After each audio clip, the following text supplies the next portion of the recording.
Good evening and welcome to Current Issues. I'm your host, Hesham Tillawi. Welcome to the program, ladies and gentlemen. Well, the elections are over and we are going to be moving away from the politics of the United States to the politics of the Middle East and what is going on in Gaza, in Palestine. What is happening to the people of Gaza, something that the election had overshadowed and you did not see and do not know what's going on in Gaza. In Gaza, ladies and gentlemen, now you have to understand Israeli occupation that lasted about 40 years. Imagine having a military occupation in your cities for 40 years, and then after Israel decided to leave Gaza, a decision that was made, a unilateral decision that was made by the Israelis.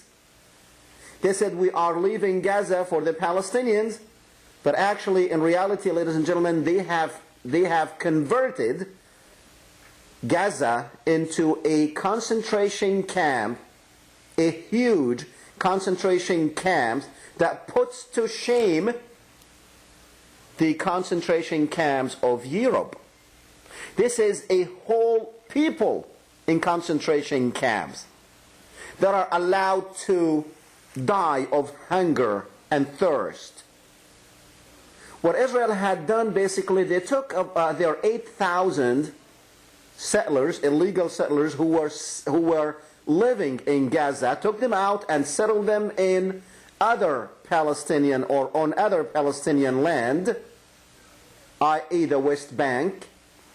And what they have done is they put a siege on Gaza. Nothing goes in, nothing goes out without the Israelis saying that it can or cannot.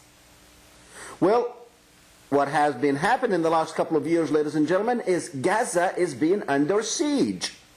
No food, no medicine, even though Israel said it is not occupying Gaza, but yet it is not allowing anything to go in or out of Gaza. You have seen before the election overshadowed what's going on in the Middle East, whatever little the news media had allowed you to see, you have seen the dark nights that Gazans had to spend because their only electric station was shut down due to lack of fuel because Israel did not allow it to go in. Imagine not having medicine.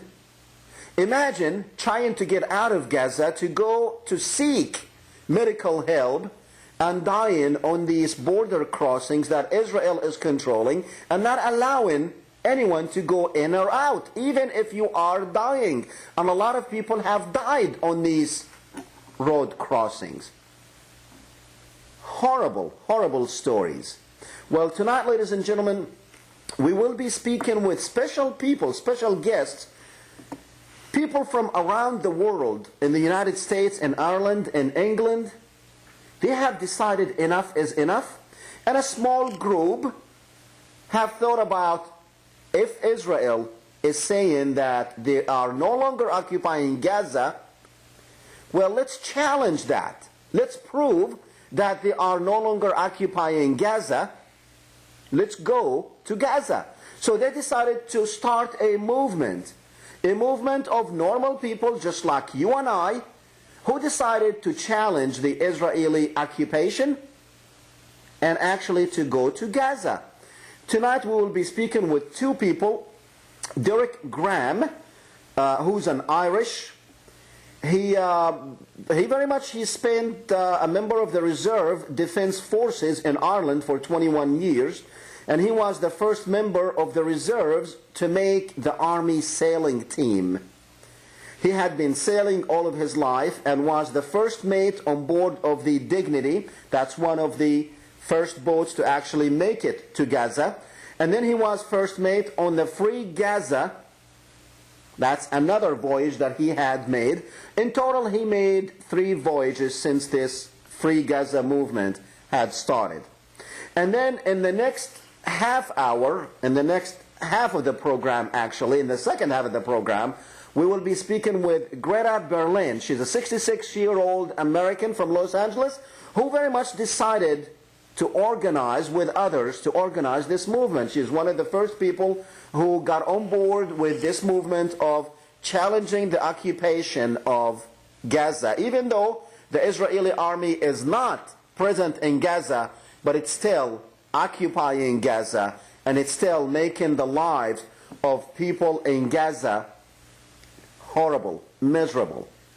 We are going to hear, now we had shown you on this program before what the situation is in Gaza and how people are dying. Little children can't get their formula. Malnutrition and lack of medicine is killing children in Gaza, and no one is doing anything about it because you're not seeing it. That's basically what it boils down to. And I believe we do have Derek Graham with us.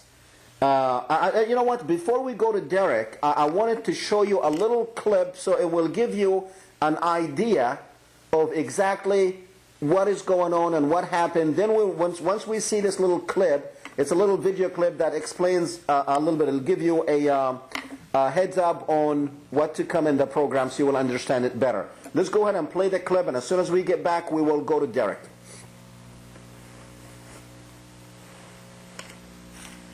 The Gaza Strip, home to 1.5 million Palestinians, the largest outdoor prison in the world. Israel surrounds all three land borders with 15-meter steel walls, cuts off power, and denies entry of basic food and water supplies. The condition of Palestinians is worsening day by day. People are dying of starvation and disease. Ironically, the international community turns a blind eye.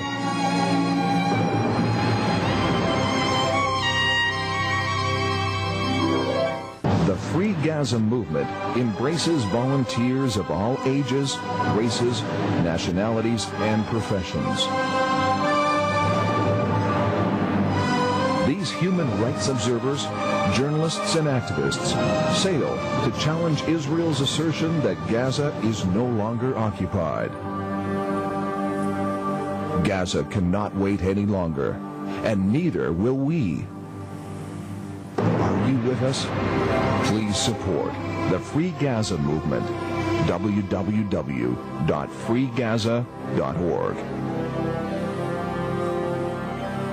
They can see the ports of Gaza ahead. Gazans gathered to welcome around 40 Palestinian activists defying Israel's blockade.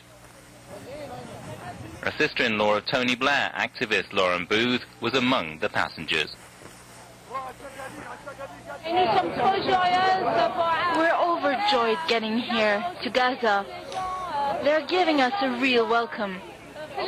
What we're doing here is important to break Israel's grip on Palestine. It's really beautiful here. The welcoming committee and the crew exploded with delight at the success of what is a symbolic stand against Israel's blockade. Once they'd landed, Gazans wanted to meet the people on board.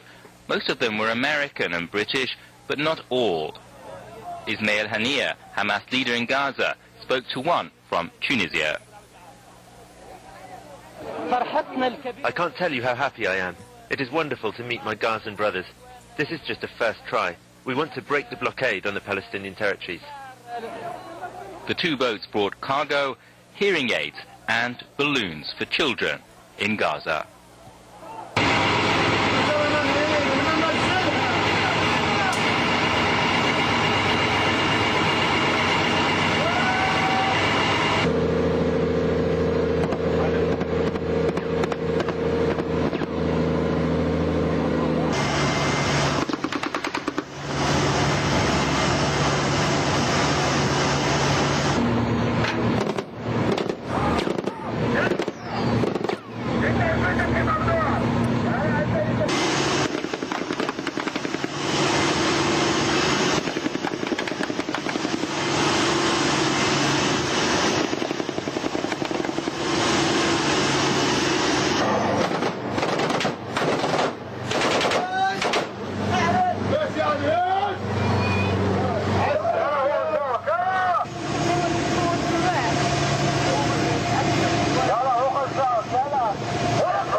see here is not a military exercise.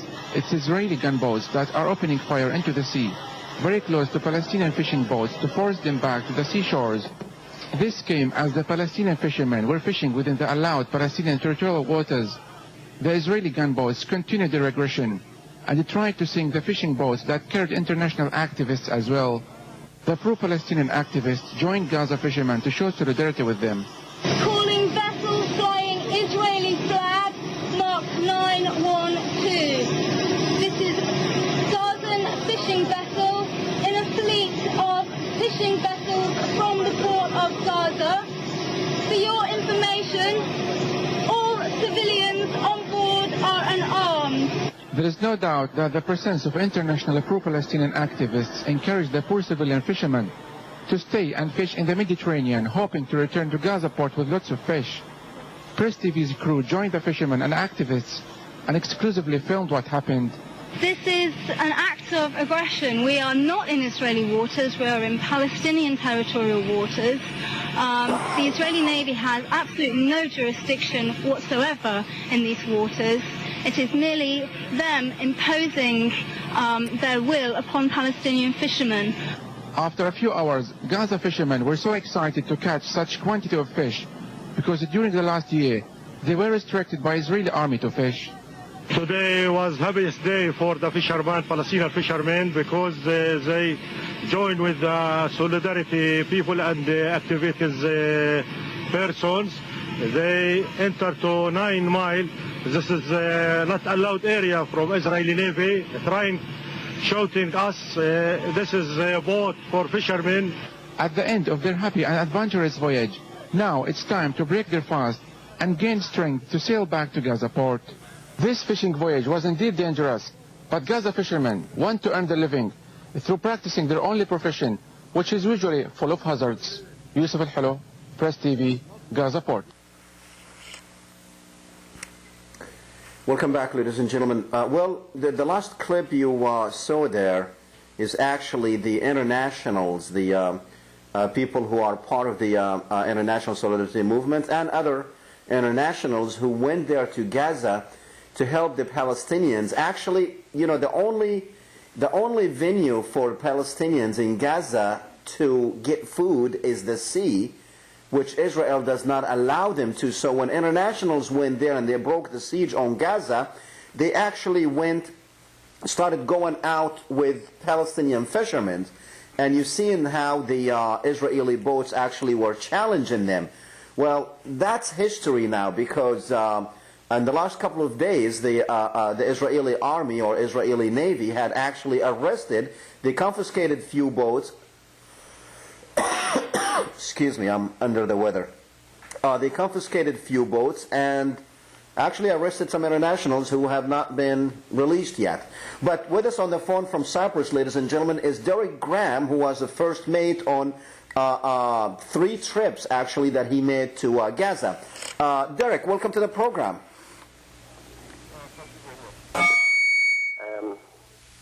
Hello? Yes? Yes, I can hear. Okay. How are you doing? Very good, very good. Derek, tell me, let's go from the beginning. Like, how did you get involved with this movement? Now, you are an Irish. You were in the reserves in Ireland, but then you decided to go and help the Palestinians. How did you get into this movement? Well, like most Irish, I'm pro-Palestinian. And when I saw my opportunity to combine my sailing skills with my desire to fight injustice, I realized it was time for me to make a change and make a difference. So I signed up as soon as I seen it advertised. Okay. I had to think about it for a while, because when you realize what you're actually doing, then you have to sit back and think for a while first and discuss it with your wife. So after a lot of thought, we decided we would actually do it. And did your wife go with you? Signed up. Sorry? Did your wife go with you? No, she's not as crazy as I am. Okay. Now let me ask you this: were you at any time? I mean, did you think that maybe the Israelis would sink that boat if you actually did go on that trip? Did that cross your mind that, hey, they might sink the boat? Oh, there was a very high possibility. We had been warned by the Israeli Navy that they would sink us, and also warned us that they would arrest us. They told us they would blow the boats out of the water. And they were quite aggressive. They actually phoned a couple of people's private houses and they told one woman to say goodbye to their mammy because she wasn't coming home. They were very, very aggressive before we actually set sail. Now, everybody on the boat, they knew that if they would have taken this voyage, they might not come back and they might not even make it to Gaza, but they decided to go. How many people were on the boat? Now, the first voyage was 2 boats, right? Yes, the Free Gaza and the Liberty. Now, when you called it, now the Liberty, let me just talk about the Liberty, which was actually the United States did almost lose the USS Liberty there in those, close to those same waters where you were. Did that have anything to do with you calling it the Liberty, or how did that play? That's exactly why we called it the Liberty, was because of the fact that the Israeli Navy had actually sunk a U.S. naval vessel called the Liberty, and many American seamen lost their lives. Yeah, well, they wanted to sink it, but yeah, many Americans lost their lives, and it's still that problem still is not solved.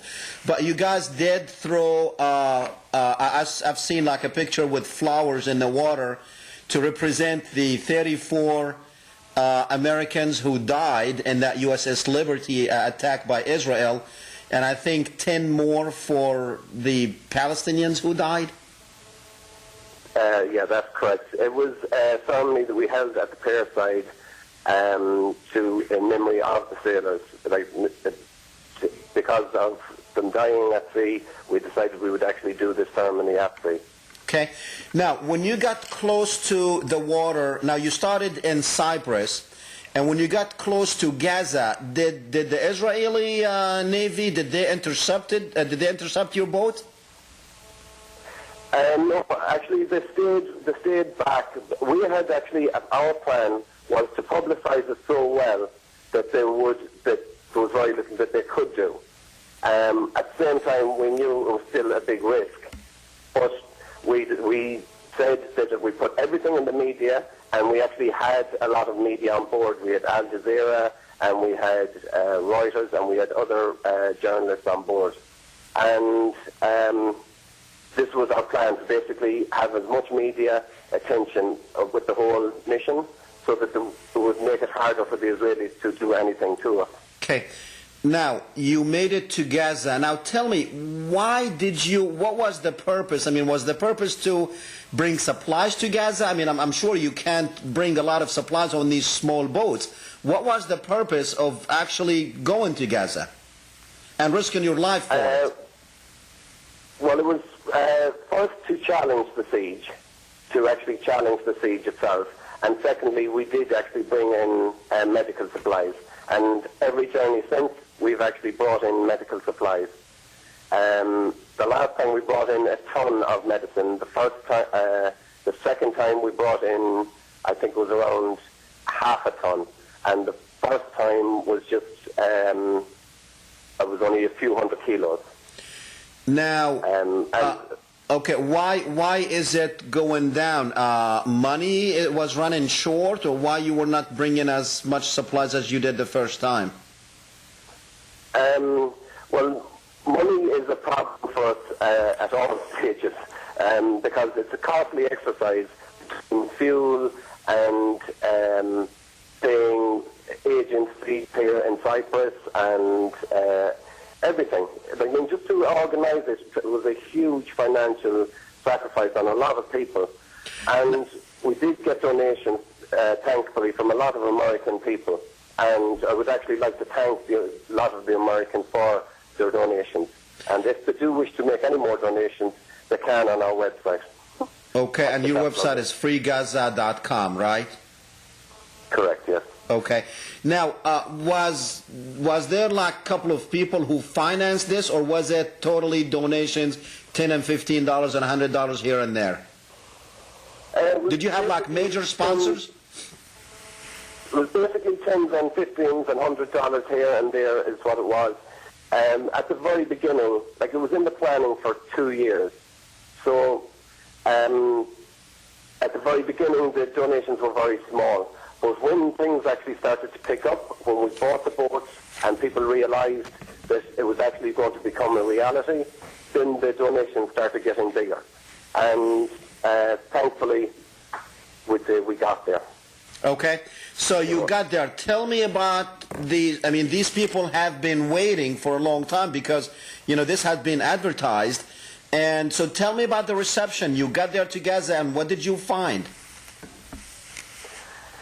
The reception was so hard to describe it. It was just unbelievable, the reception. When we arrived there, there was thousands of people lining the shoreline.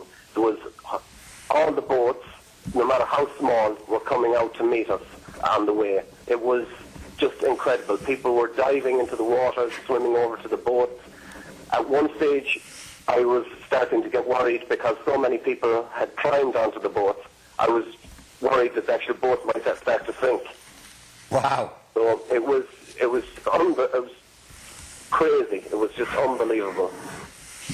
Okay. So, now, tell me about the situation when you got to Gaza. Now, we have been hearing a lot of horror stories about what the people of Gaza are going through, you know, from sewer plants not working, electric grids not working, electric power stations. People can't find medicine, people can't find food, they're hungry. Tell me about the situation you found when you got there. Well, nothing could prepare you for what you actually see there. It is horrific. The situation there is actually horrific. The first day we were actually brought to the hospital, the main hospital. We went into the children's ward. There was a 26-week-old infant in an incubator. Because he was a male and under the age of 35, he's considered a terrorist. So therefore he could not get an exit visa. So there was no medicine in the hospital to look after him. I asked them what was going to happen to the child. They basically said all they can do is try and make it as comfortable as they can before it dies. All they could do was sit there and watch this child dying. 26 weeks old. That is a crime against humanity. I don't care what the Israelis say, it's a crime against humanity. Also, we were brought to the sewage treatment plant. The sewage treatment plant hasn't been operating for the last couple of years.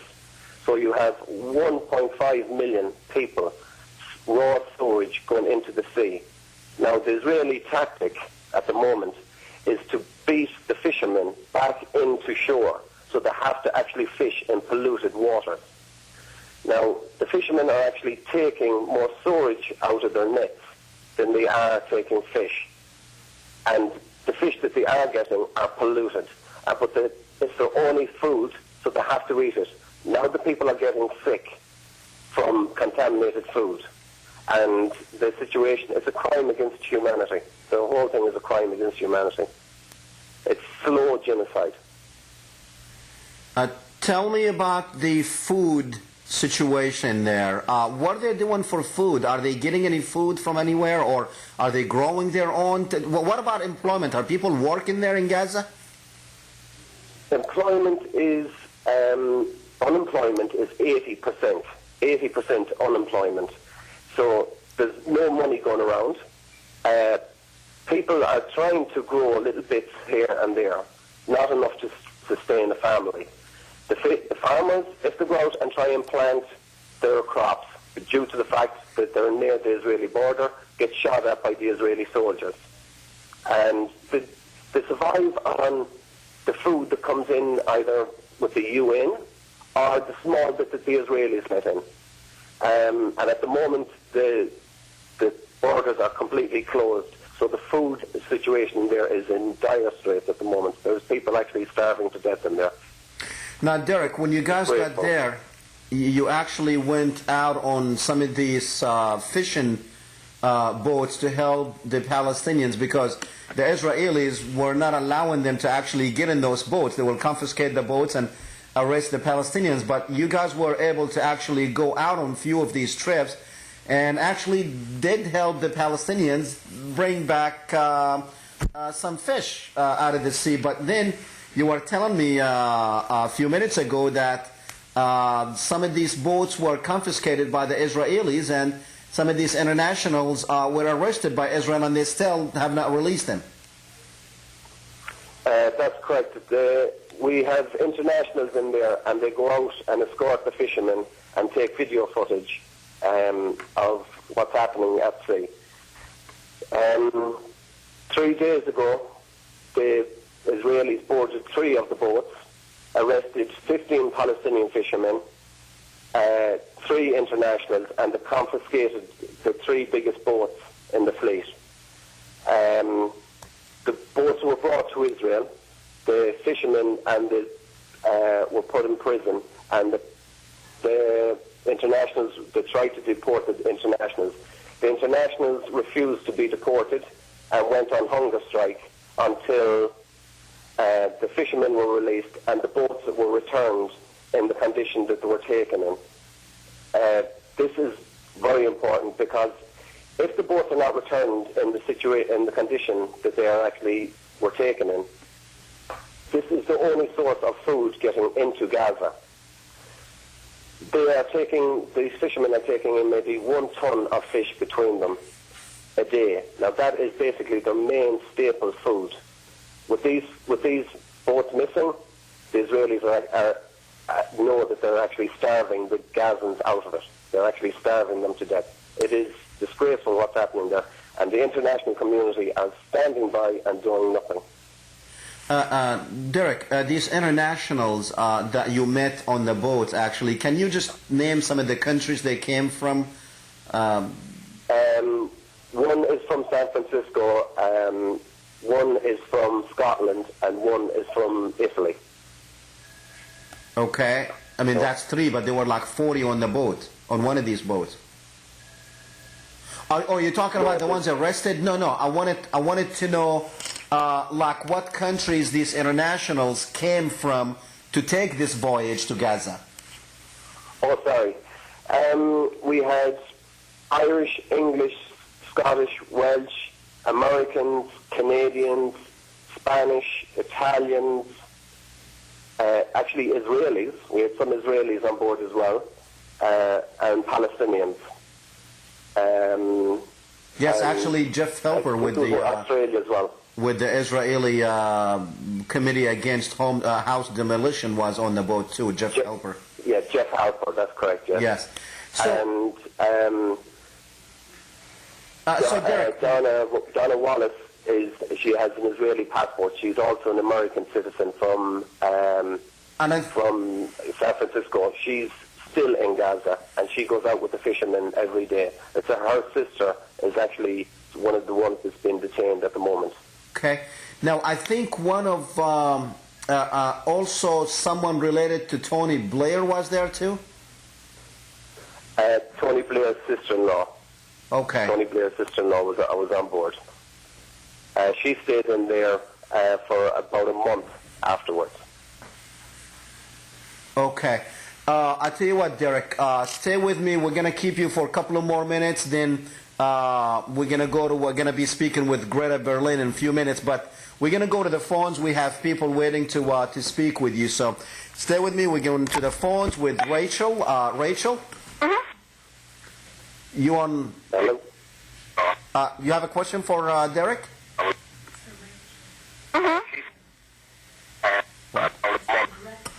Oh, it's for okay. Well, she can stay with Greta too. We have Derek Graham on the phone with us. It'll be a while, like, you know what I mean? You might want to turn the your computer. Turn the sound down and listen to me on the phone, because there's a little bit of delay, Rachel. Absolutely. If time will allow it, I'll do it. Okay. Do you have any questions for Derek? I want to bring up neocon Zionist threat. Okay. Well, Listen to me on the phone, Rachel. You're listening to Oh, he's me. going to cough too? What's that? I'll tell you what, I'm going to put you back on hold because, okay. One call on hold. To reconnect, press right. the hold key. To transfer, press 3. For more information, press star. Why did I do that? Okay. All right, Derek. Apparently, the caller wanted to ask Greta a question, and I went to her prematurely. Well, listen, Derek, tell me, what do you think will happen? I mean, would these voyages to Gaza will end up freeing Gaza? We would hope so. What we hope to happen is that we start to bring in bigger boats with more cargo on board, and also then maybe some businessmen will actually see an opportunity to make money and actually bring in cargo in there constantly, so that the port of Gaza will be open for business, so that the people are not relying on either Israel or Egypt to keep their borders open. So what you're saying, Israel can close the borders on their side and Egypt can close the borders on the south. If they would just give them access to the sea, Gazans will be fine. They'll take care of themselves. Exactly. That's it. I mean, that's exactly what needs to happen, because at the moment they are depending on Israel and Egypt. Okay. And they're just closing the borders on a daily basis for no reason, and just basically making life very hard for the Gazan people. Okay, very good. Derek, I apologize, we're running out of time, and all I have to say is, all I have time to say is thank you very much it's 4 o'clock in the morning there where you're at, so I appreciate you staying up for the interview, and I appreciate everything you're doing for the Palestinians. Thank you very much, and thank you very much for having me on. Thank you very much. Thank you. Thank you. Well, ladies and gentlemen, Okay.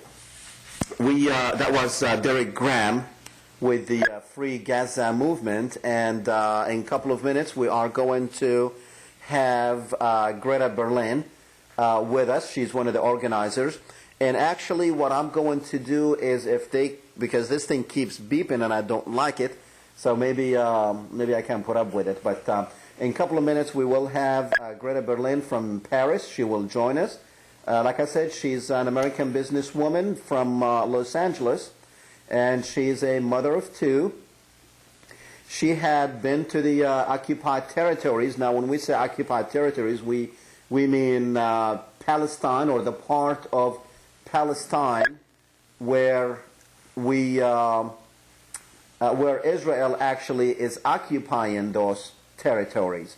And so let me know as soon as, well, actually, Greta is also a part of the International Solidarity Movement, and she's a member of Women in Black in Los Angeles. I think Women in Black, if I'm not mistaken, is a Jewish women organization, and I'll ask Greta about Women in Black, because it's an organization of women who very much don't like the Israeli occupation of Palestine.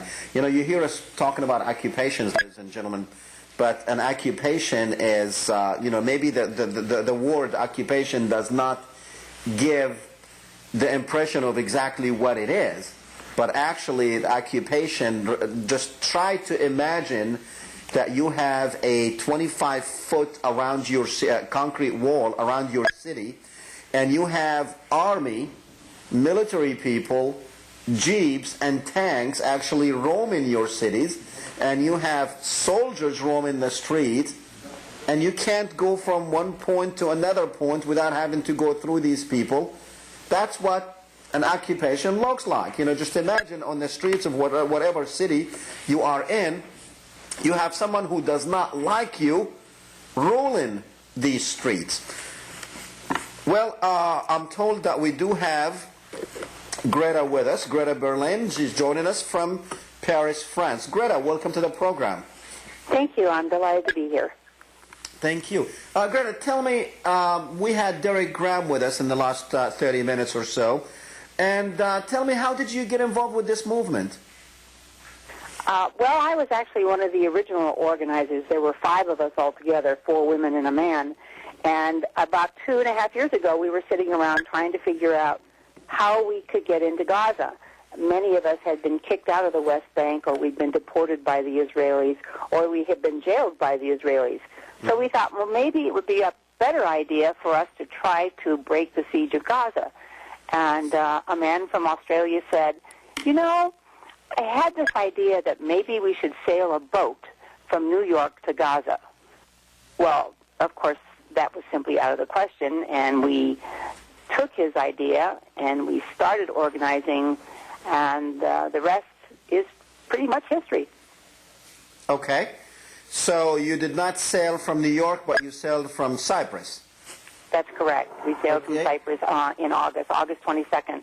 Yeah. And it took a long 2 years to get there. There was a lot of stories along the way. And finally, we were able to buy 2 small fishing boats, and 44 of us left Cyprus in August, on August 22nd, and we got to Gaza on the late afternoon of August 23rd. Okay.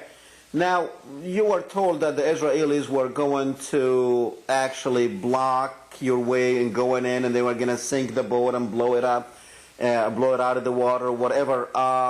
Did you take those threats serious? Yes, of course, we take all Israeli threats seriously because they often carry through. They certainly have done a lot of threats towards the Palestinians, and they've managed to kill them and maim them and take away their property. So, of course, we took it very seriously. We had a lot of threats before we left on the first time.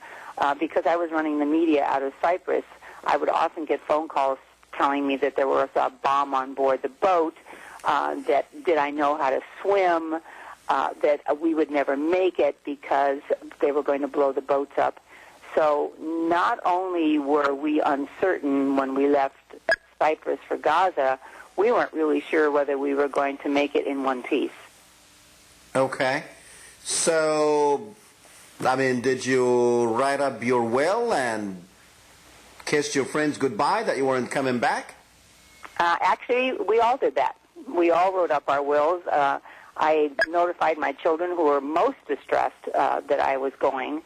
They were proud of me, but they weren't really happy about the idea that they might lose their mom. And I think out of the 44 of us, probably most of us did write wills. We did say goodbye to our friends. We didn't have any idea of what was going to happen. So we wanted to be cautious just in case something did happen to us. We were very fortunate that the Israelis seemed to have come to their senses and pretty much they were all bark and no bite. Okay. So you got to Gaza. Now tell me the situation in Gaza when you got there. I know we all seen the pictures where thousands of people lined up the Gaza shore to receive those 2 boats that they have been hearing about for a long time. But when you got there, I mean, those smiling faces, there was story probably behind every smiling face that was not a happy story. Tell me about the situation in Gaza when you got there. Well, I think for me personally, it was one of the most ecstatic experiences I have ever seen. For those of us who had been the organizers for the 2 years before we got there, so many things had happened. One of the organizers had committed suicide. We had lost boats. We didn't quite know whether we were going to have boats until the very end. We spent 32 hours on the sea. Many of us were seasick. And when we saw the shoreline of Gaza and we realized that we were actually going to make it to Gaza, I think many of us couldn't believe it. Ironically, I think we had spent so much time in the 3 weeks before we left preparing for what would happen if the Israelis boarded us, if they hauled us away, if they arrested us. None of us really thought that we were actually going to make it to Gaza. And to see 40,000 people lined up there to greet us is an experience that I'll never forget, never for the rest of my life. It was the most amazing experience, one of the kinds of experiences that you had maybe once or twice in your life, and they're not ever repeatable. So, tell me about Gaza. When you got to Gaza, how things were in Gaza. Was it as horrible as we hear?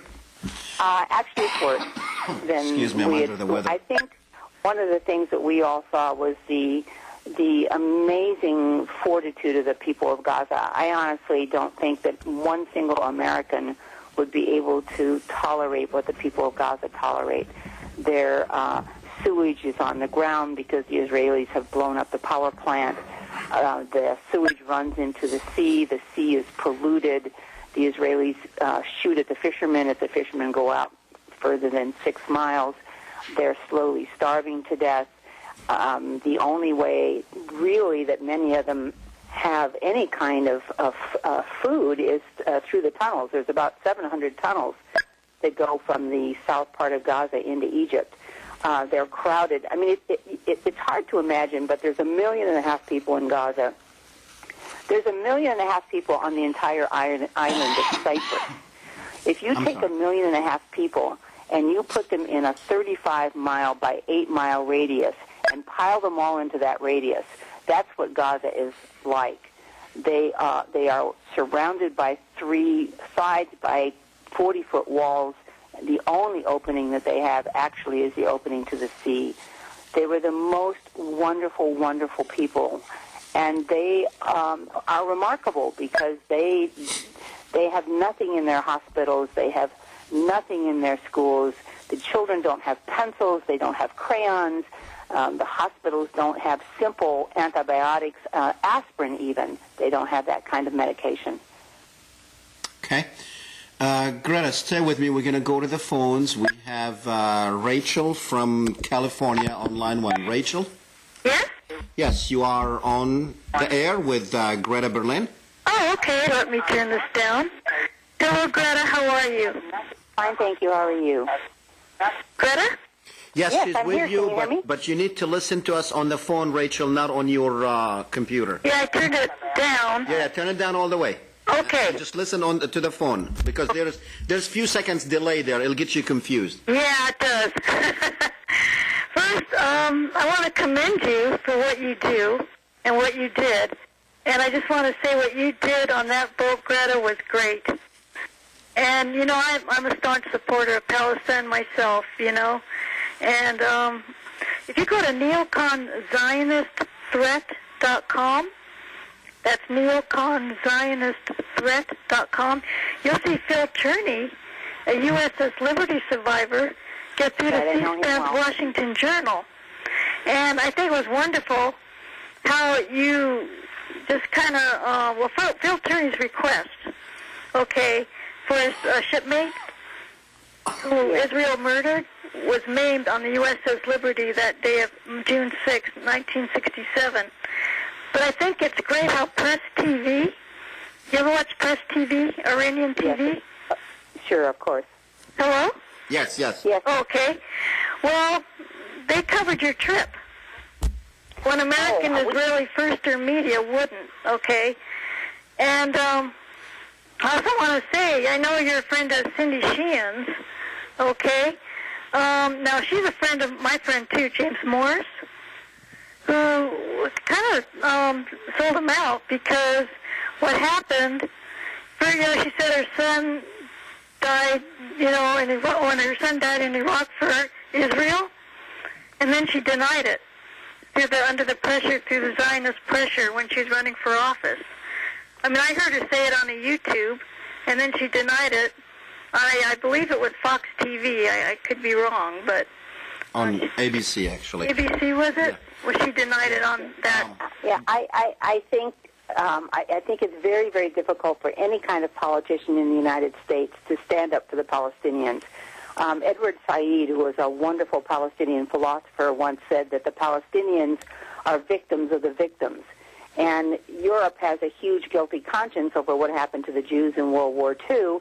The United States is pretty much influenced by the Zionists in the United States. And the poor Palestinians are paying the price, which is a terrible thing for essentially 6 million Palestinians between inside Israel, the West Bank, and Gaza, to have to pay that price. The world, you are right, the world does turn away and says, we did not see this, we did not hear this, we did not know this, and that is a tragedy. Now, Greta, let me ask you this. I mean, Rachel, she had pointed out that the media in the United States did not really cover this voyage, which, a lot of people could have lost their lives, but they did not even bother to do this. Why, even though there were Americans on those boats, why do you think the media did not cover that? I think that the media is not particularly interested in stories about the Palestinians. I'll give you a very quick example. 3 internationals and 15 Palestinians were just hijacked by the Israeli Navy 2 days ago. I mean, they were literally kidnapped off the waters of Gaza. Now, one of those people, one of the internationals, is an American. She's from the Bay Area in California. To get the American press to cover this story has been almost impossible, and that includes Democracy Now! But the Italian International and the British International, they have had plenty of press about the fact that they have been thrown into jail by the Israelis, and they have been literally kidnapped off the waters of Gaza. And the American press goes on and on about the Somalians and how they are committing piracy at sea, but I have to tell you that Israel's committing the same kind of piracy, only they're actually kidnapping people. And although they let the 15 Palestinians go, they confiscated their boats. And that is the Palestinian fishermen's way of making a living. And nobody in the United States, very, very few people in the United States are covering that story. Now, you are also part of a group called Women in Black. What is that group? What is it? What is Women in Black?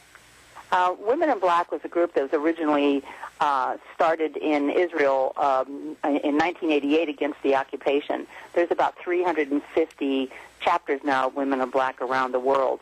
And the chapters can pretty much decide what human rights issue they want to work with. The one that I belong to in Los Angeles is a Women in Black group that believes in essentially a one-state solution, the right of return, and the fact that there will be no peace in the Middle East until the Palestinians are granted their human rights and their civil rights. Okay. Rachel, do you have any more questions for Greta? Well, no, I don't, but that's true. It should be one state. I believe it will be one day, because I think Israel will self-destruct. But I want to thank you for what you do. You're very courageous. Thank you. I think that probably goes to all 44 people on that first voyage, because we had no idea what we were facing. We had no idea what was going to happen to us. We got on these small fishing boats, and we trusted the captains and trusted the first mates that they would get us there. These were small boats that really had no business going across the sea. And I think every one of us that was on that first trip, I think that we all should be pretty proud of ourselves, because I think we did the impossible. Very good. Rachel, thanks for your call. Thank you so much. Thank you. All right. We are going to go back to the phones with James on line 2. James? James? Yes. Yes, you're up with Greta Berlin. Oh, thank you for taking my call, Hesham. I guess I'm a friend of Greta still. I just wanted to say that I very much support what she did with the Free Gaza movement, getting the boats to Gaza like she did. I also wanted to say, with regard to what Rachel was just trying to say moments ago, it is true that there is a lot of Zionist pressure with regard to getting issues covered in the pro-Israel biased American media.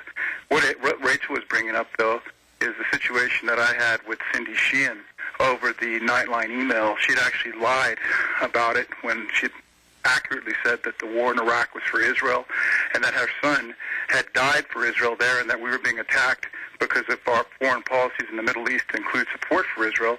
And where I'm going to tie that into Gaza is it actually made it all the way to Gaza. You can read a WorldNet daily piece that came out, and that whole situation with Cindy Sheehan and the Nightline email made it to Palestine, and the Gazans were even thanking Cindy for saying, yes, indeed, you did say that the war was for Israel and Iraq, which it was, of course. You can read the Walton Mearsheimer book, The Israel Lobby and U.S. Foreign Policy, and the new book out by my friend Stephen Stogowski, who you had on Current Issues last week. Transparent Cabal. Do you have any particular question for Greta? Yeah, well, the question I had is, like I said, I deeply respect Greta's courage for arranging this trip. We only have a couple of minutes left. Nothing more I can say.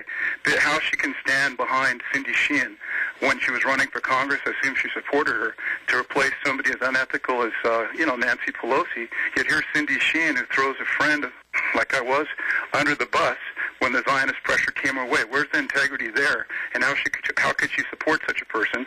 And then lastly, on Monday at 4 p.m. on Press TV, I just arranged for Dr. Snogowski to appear on the American Dream program. Again, it's 4 p.m. on the West Coast. Okay, 7 p.m. on the East Coast. Thank you, Jim. PressTV.com. Thank you, Hesham. Thank you for the call. All right, that was a plug Press for TV Press is actually quite wonderful. We had Yvonne Ridley on one of the boats. It actually was the boat that was named for the USS Liberty. We called it the SS Liberty. And she was on the boat, and she was doing regular reports, both from the boat and from Gaza as well. So, and she's an absolutely amazing woman. And I think that's what happened to so many. So many of us had, as you said at the beginning, we had individual stories. And many of those stories were really stories of hardship to even get to Cyprus. And then when we were delayed for 3 weeks, one person lost her job. Several of us ran out of money. We were so determined that we were going to go. So determined that we were going to get on those boats. Greta, we only have started out with 46. We only lost 2. We have a couple of minutes left, Greta. Did you say that somebody committed a suicide? Yes, his name was Riyad Hamad. He was from Austin, Texas. No, wait a minute. I know Riyad. He is from Austin, but was that actually the investigation? I mean, is that the end, the results, or was that just because they said? Was there really an investigation? There was a police investigation. They ruled suicide. Those of us who knew him and knew him well know that that's exactly what did happen, in fact. But you see, it doesn't make any difference whether it was suicide or homicide. The American government killed him. They harassed him. They hounded him. He was buying the boats for us. And when the whole episode happened last April, the IRS confiscated all of his paperwork. The FBI followed him. So the American government managed to maybe not literally pull the trigger, but they made it impossible for Riyad to continue to live because they went after his children. So, Greta, what you're saying is whatever happened to Riyad actually is directly connected with these voyages to Gaza? Yes, he was our boat buyer. He was part of us, and he had been part of us from the very beginning. And he had gone out to buy the boats. And when this happened in April, and the IRS confiscated all the paperwork, we had to start all over again. They not only confiscated the paperwork, but they also confiscated $25,000. And we had to literally start over in April, and we were planning on leaving in August. So it's amazing we went. Okay. Tell me in less than 30 seconds, what do you think the future for Gaza will be? I think that if the public doesn't stand up and put their foot down and say, Israel is not allowed to commit slow-motion genocide against the people of Gaza, that the Gazans are facing very, very difficult times. Is this a Holocaust? For anybody who wants to follow it, follow our website, freegaza.org. Greta, is this a Holocaust that we are witnessing? You know, Israel calls it a Shoah. Shoah is the Hebrew word for Holocaust. We didn't call it that. But it's certainly from the people of Gaza. I do call it slow-motion genocide. It's just under the radar. And babies are dying of malnutrition. Adults are dying. I think Israelis killed 15 Palestinians over the last 2 weeks. Fishermen are getting their boats confiscated. It's very, very similar to what happened in the Warsaw Ghetto. Little by little by little, the thumb comes down on the tops of the people, and nobody does anything. Very good. Greta, unfortunately, we're completely out of time. I only have time to say thank you very much for being with us. Thank you. It has been a pleasure. I really appreciate it. Thank you. Well, ladies and gentlemen, we will see you next Thursday. We're completely out of time. Go do the right thing. Good night.